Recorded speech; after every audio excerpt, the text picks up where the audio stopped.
Mr. Presiding Officer, tutuloy ko lang po yung mga katanungan ng mga kasamahan ho natin kanina.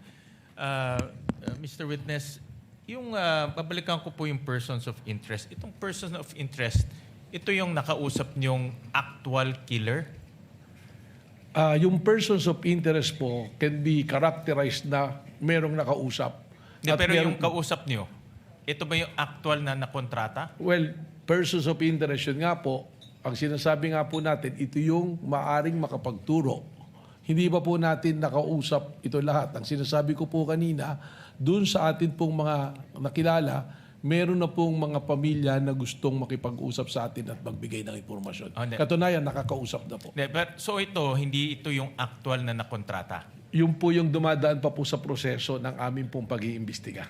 Hindi, gusto ko lang by process of elimination. Yung nakausap niyo is hindi pa actual na nakontrata? Hindi po natin masiguro doon po sa natitirang numero kung ang isa doon ay siya talaga actual na nakontrata or grupo po. Yung ibang, nasabi niyo may iba rin ba kayong nakakausap pa? Tama po. Yung iba naman ay makakapagturo kung sino yung nakontrata. Tama po, Your Honor. Tama. At itong mga taong makakapagturo, ano po yung mga ebidensya na pwede niyong sabihin na credible itong mga taong to? Doon na po pumapasok yung mga intelligence report po sa amin using our tools, the human intel and Give me an officers example. intel. Bigyan lang kami ng concrete example na ito ay credible, pwedeng paniwalaan na magtuturo. Just give us an example. Yung ginagamit po namin dito na human intel ay yung mga dati na rin po naming informants na nasa ground po, na nakakakuha po ng mga intelligence na ipinapasa po sa amin. So base ito sa human intelligence. Human intel po, tama. Pero pwede ring mangyari na itong person of interest wala ring kalalabasan. Posible po yun. Nangyayari po yan sa mga kaso po na... So yung nasabi nyo kahapong 3 to 6 months, pwede rin after 6 months, 0. Walang kalalabasan. That is a possibility. Pero gaya nga ng sabi ko, because we were able to narrow down the numbers at meron pong strong indication right now, kasama na nga po yung hangarin ng mga pamilya nitong mga taong nakausap na tinitingnan natin, eh dito po namin ibinabase na mukhang lalabas po ang positibong resulta po. So in other words, yung probability, mataas. Mataas po. Gaano kataas? Bigyan nyo kami ng more or less lang in Siguro your own po opinion. from the scale of 1 to 10, doon po tayo ngayon sa 6 to 7 po. 6 to 7 na merong kalalabasan na magtuturong may nakontrata. Tama po. Oh. Babalikan ko lang yung statement nyo na nakakausap nyo parati yung na-mention nyo yung Vice President Security Group. Tama Kasama po yun sa isinama natin na pag-aaral po, pag-imbestiga. Correct. Kasama ba sila sa persons of interest, itong Vice President Security Group? Meron Kasi pong... nabanggit nyo kahapon na madali silang tawagin, nandun lahat. No? Kasama ba sila dito sa persons of interest ninyo? Well, Kung pwede nyong sabihin, I know you're investigating, kung pwede lang sabihin. actually, meron pong personalidad na kasama ron. Merong kasama doon. But naintindihan ko na itong VP Security Group is also members of the government. Yun nga po yung sinasabi ko that there are, actually doon po sa aming na-narrow down, there are many uniform who is in active service. Na pwede rin palitan ng executive at any given time. Tama? Tama po. So paano, kung pwede silang palitan, paano sila nagiging persons of interest na merong potentially manggaling sa kanila itong pagkokontrata? Yun Po yung precisely the reason na ayaw po natin na yung term na tinatawag na masunog yung atin pong lead na kinukuha. Baka po maka-apekto pag nagkaroon po ng mga sudden po na galawan.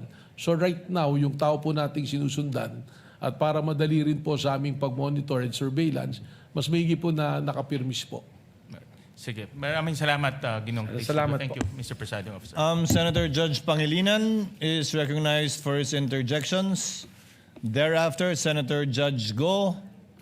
Thereafter, Senator Judge Ontiveros. Senator Judge Pangilinan, you have 2 minutes. You may proceed when you're ready, sir. Maraming salamat, Mr. Presiding Officer.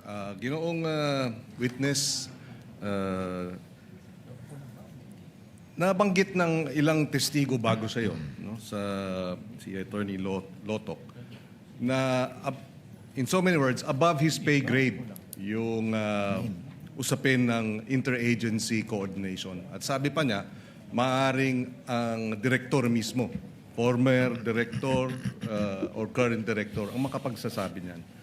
Nung sinabi niyo merong security threat na national security threat, nakipag-ugnayan ba ang NBI sa iba pang mga ahensya ng pamahalaan Meron para pag-usapan ito? Meron po kaming tuloy-tuloy na ugnayan. At sino-sino ang mga ahensya o alin dito sa mga ahensya ng pamahalaan ang nakipag-ugnayan kayo? Actually po, sinasabi nga natin, meron po kasing security cluster kung saan po natatalakay yung mga kailangan po pag-usapan.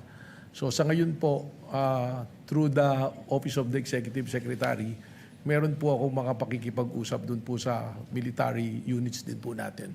If you will not mind, I will not mention the exact military unit po. So there have been interagency coordination to assess and to address itong kinokonsidera ninyong national security threat.